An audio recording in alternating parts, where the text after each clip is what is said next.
Hola amigos, bienvenidos a una nueva emisión de En tu Mente, un programa de Conecta Televisión donde te compartimos información de mucho valor para tu empoderamiento personal. El programa de hoy está dedicado al tema de la terapia narrativa. Las personas construimos nuestras identidades y damos significado a lo que nos pasa en la vida basados en las historias que contamos. No solamente las que contamos a los demás, sino también esas que nos estamos narrando nosotros permanentemente, porque nuestra mente asume que los pensamientos también son una realidad. Para ampliar más este tema tan importante, los invito a que veamos el siguiente video.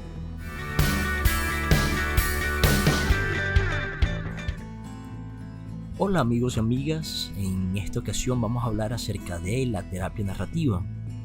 La terapia narrativa llega a nosotros o surge desde dos grandes pioneros, Michael White, australiano, David Epstein, neozelandés, ambos trabajadores sociales.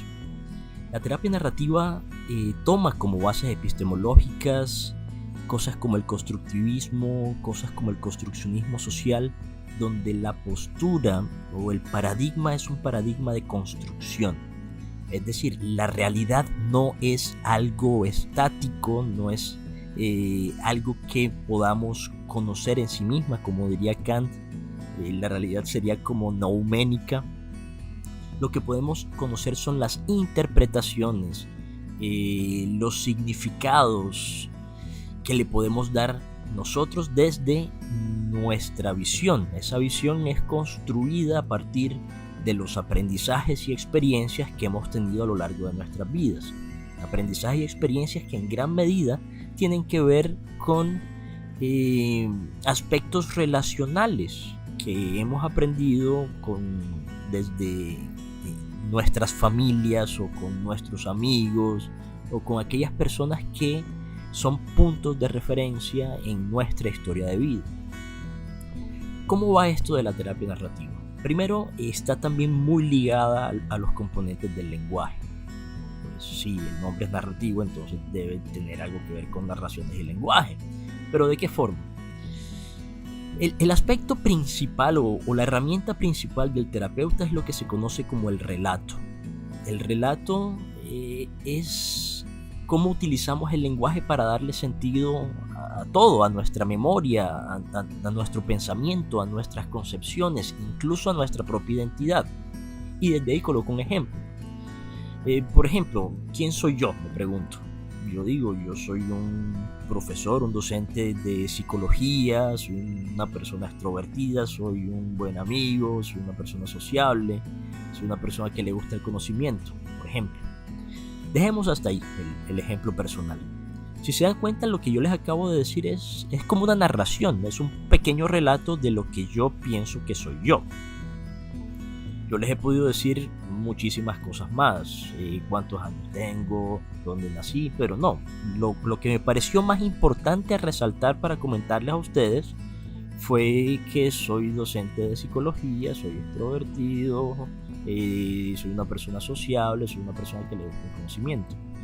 Es decir, mi identidad podría llegar a ser mucho más, pero este pequeño relato que yo doy es solamente una pequeña parte de todo lo que podría llegar a ser mi identidad. Eso por un lado es muy significativo. Lo que las personas comunicamos no es la totalidad de lo que sabemos, conocemos o referenciamos, sino es nuestro punto de vista de lo que consideramos más importante para transmitir. Ahí hay una máxima de esta terapia narrativa que dice que el mapa no es el territorio. ¿Un mapa qué es? Es una representación, yo puedo tener un mapa en la mano, de un territorio. El territorio es algo mucho más vasto y extenso. En un mapa los caminos pueden no ser tan certeros, puede haber unos árboles en el territorio que en el mapa no estén, puede estar pasando un zorro persiguiendo una liebre y en el mapa no lo vas a ver, porque el territorio es mucho más extenso y vasto. El mapa simplemente es una pequeña representación. Esa pequeña representación es lo que nos da un relato. El relato es una pequeña representación desde los ojos quien copió este mapa de lo que es la realidad, pero la realidad va a ser mucho más extensa y vasta que el relato en sí mismo. Eso por un lado. Por otro lado, entonces, la identidad misma, como el relato que les acabo de echar de mí mismo, es producto del lenguaje. Lo que yo creo que yo soy lo organizo en categorías de lenguaje, y esas categorías en las que organizo va a ser la comprensión que yo tengo de mí mismo. Y eso va a guiar a la conducta, es decir, el relato precede a la conducta. No es una asociación de causa y efecto, porque ambas se están complementando. Pero el relato, al ser construido, el relato de mi identidad va a preceder mi conducta. ¿En qué sentido? Si yo creo que a mí me gusta el conocimiento, entonces voy a tener conductas para llegar a conocer más. Si yo creo que yo soy extrovertido, entonces voy a tener conductas extrovertidas. Entonces, si tú varías y cambias el relato, entonces vas a cambiar la conducta. Y esta es de las premisas como más rústicas o generales de esta terapia narrativa. Cambias el relato, cambias la conducta. Si de alguna forma, a partir de una conversación profunda, después de varias sesiones, yo comienzo a convencerme a mí mismo y a variar ese relato de que a lo mejor no soy una persona tan sociable y extrovertida, entonces por ende va a variar mi conducta y voy a dejar de ser tan sociable en ese sentido. Entonces, si comenzamos a manipular o de alguna forma a renarrar, relatar, eso también va a tener un impacto en la forma en la que nosotros nos vamos a comportar. Entonces, uno de los ápices fundamentales es, si yo tengo una concepción que relato, no es la única forma en la cual yo puedo mostrar, decir o compartir lo que estoy tratando de decir. Existen otras formas, otras maneras, existen otros espacios que son los llamados relatos secundarios. Y eso es lo que intenta hacer el terapeuta, expandir, de alguna forma, abrir más detalladamente ese pequeño relato con el que nos llega el consultante.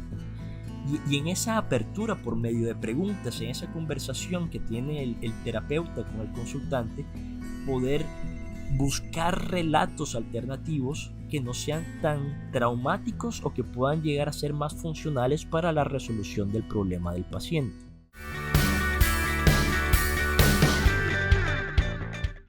La terapia narrativa realmente es un proceso eficaz que nos ayuda a generar cambios a nivel muy profundo en nuestra mente. Son historias con valor para el inconsciente, el 95% de nuestra mente.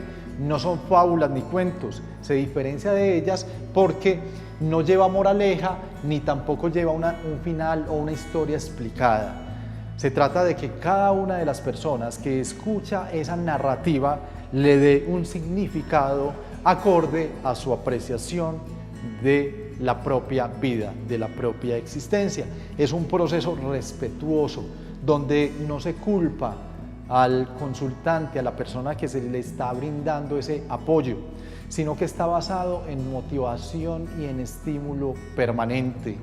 Las personas son coautoras de su propia historia. De hecho, una terapia narrativa bien llevada conlleva también a que las personas escriban la historia de esa vida que ellos hubiesen deseado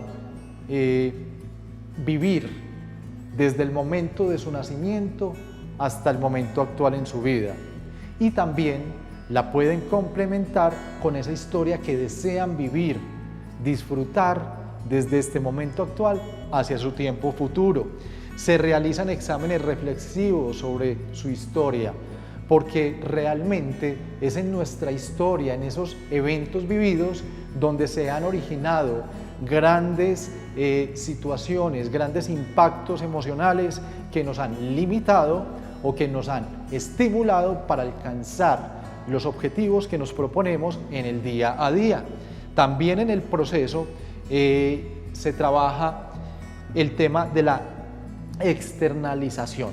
Cuando nosotros estamos elicitamos desde nuestro interior toda esa carga emocional por medio de palabras, de escritos, de contarle a otra persona que está ahí para apoyarnos y ayudarnos a establecer un significado frente a lo que estamos emitiendo, entonces nos estamos liberando de unas grandes cargas que hemos venido acumulando en el transcurso de nuestra vida.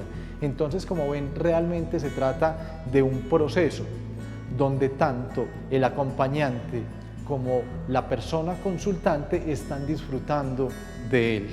También es importante tener en cuenta que la narrativa en nuestra historia, en la historia de la humanidad, ha estado presente siempre. De hecho, los grandes libros o los libros sagrados, como la Biblia, el Corán, el Bhagavad Gita hindú, son libros sagrados que están escritos en narrativa, y son narrativas de eventos, de sucesos históricos que conllevan a que cada uno de nosotros se identifique con ellos y nos estimule a percibir el mundo y el relacionamiento respetuoso con los demás. También es importante identificar esas ventajas de la terapia narrativa. Entre ellas encontramos que se adapta a gran cantidad de personas. Tú puedes emitir una narrativa a un gran número de personas y va a impactar positivamente en ellos si lo tienes bien estructurado. Se aplica en contexto determinado en las vidas de las personas. Cada uno lo adapta a las necesidades, a llenar esos vacíos que tiene frente a diferentes aspectos de su vida. Los tres aspectos generales son la salud, el dinero y el amor. También es ecológica, porque no afecta el entorno, está permanentemente trabajando a nivel inconsciente. Recuerden, percibimos el mundo acorde a cómo nos percibimos y nos relacionamos con nosotros mismos.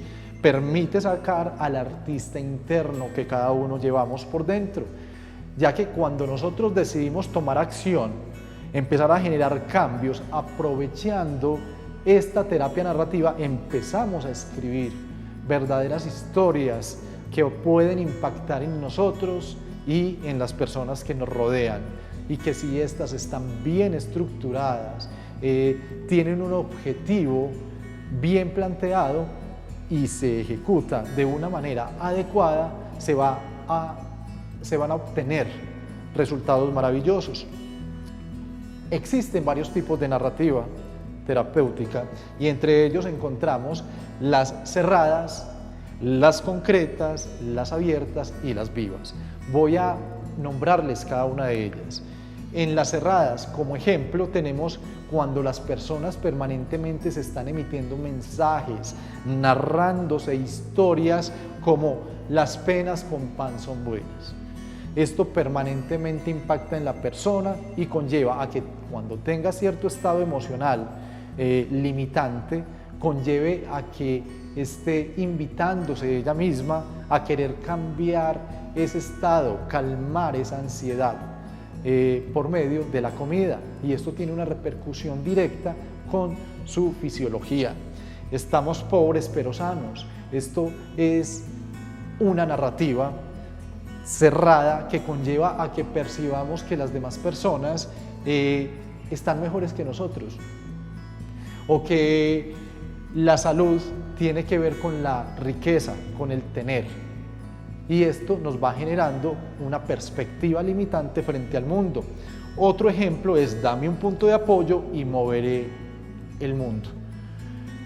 Cuando nos estamos permanentemente emitiendo ese tipo de narrativa, realmente nos estamos motivando, no solamente a que avancemos nosotros a nuestro propio ritmo, sino a que percibamos que las demás personas también nos pueden ejercer un apalancamiento positivo en pro de alcanzar nuestras metas, esos objetivos que nos trazamos, que nos pueden brindar mucho bienestar.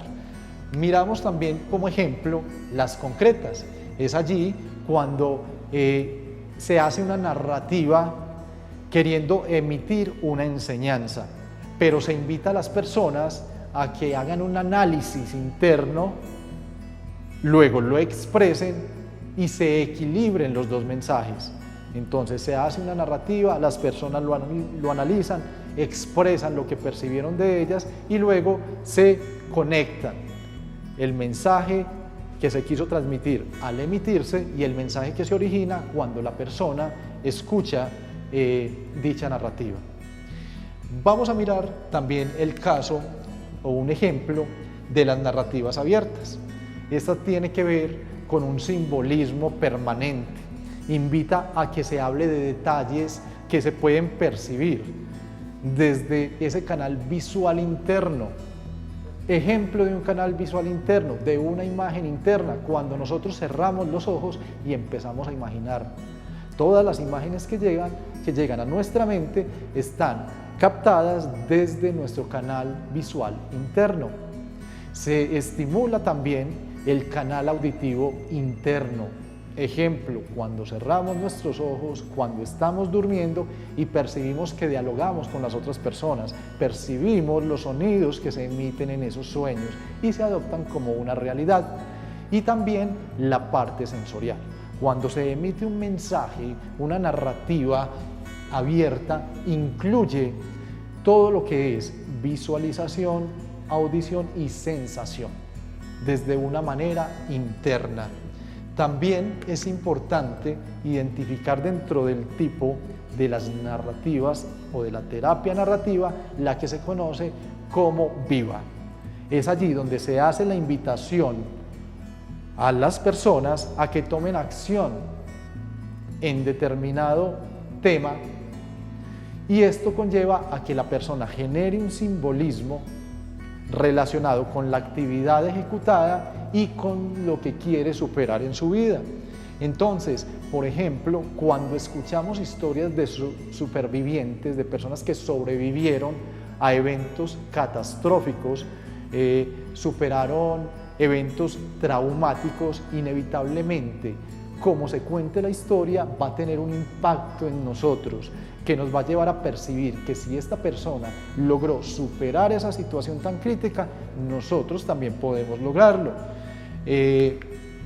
Existen también dentro de esas terapias vivas, narrativas, cuando se le cuenta una historia a alguien y luego se le invita a que viva físicamente esa historia, que vaya y realice actividades relacionadas con dicha narrativa.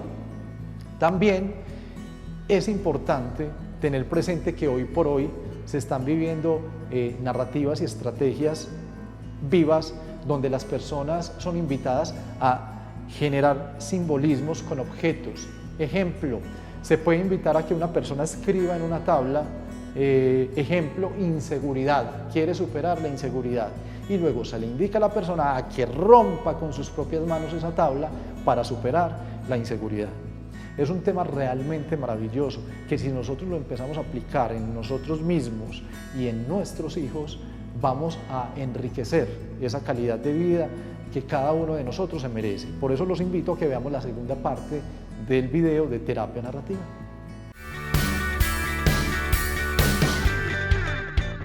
Otro aspecto principal de la terapia narrativa es que se le da el papel de experto al consultante. ¿Cómo así? Yo puedo ser psicólogo, puedo haber estudiado 5 años de psicología, 2 años de maestría, tener un doctorado, 5 años más, y tengo un paciente al frente, un paciente que pueda tener 40 años de edad, por ejemplo. Esa persona tiene 40 años de conocimiento de sí misma. Conoce cómo ve el mundo, conoce cuáles son sus problemas, conoce sus habilidades. Tú apenas lo acabas de conocer hace 10 minutos porque es la primera sesión. Y quieres pretender que tú conoces más de él que él mismo. No, el experto en la vida del paciente es el paciente. Por ende, desde esta posición narrativa, el paciente adquiere un papel de experto y tú vas como detrás. Por eso se considera una posición o una terapia, una forma de terapia respetuosa y bastante humilde en ese sentido. Tú serías como un acompañante para poder ampliar los relatos y mostrar puntos de vista diferentes con los cuales el consultante va a poder llegar a darse cuenta y llegar a descubrir a lo mejor formas diferentes para concebir eso que trae como problema, e incluso desde perspectivas diferentes poder hallar más fácilmente una solución, o no una solución, pero sí variar la conducta que está utilizando alrededor del problema hacia una conducta un poco más funcional y menos traumática. White y Epstein dicen que es muy utilizada y muy rica esta terapia narrativa, sobre todo para trabajar con traumas, porque el trauma no es la situación, es como nosotros vivimos o revivimos esa situación de acuerdo al relato o a la narrativa que tengamos de esto.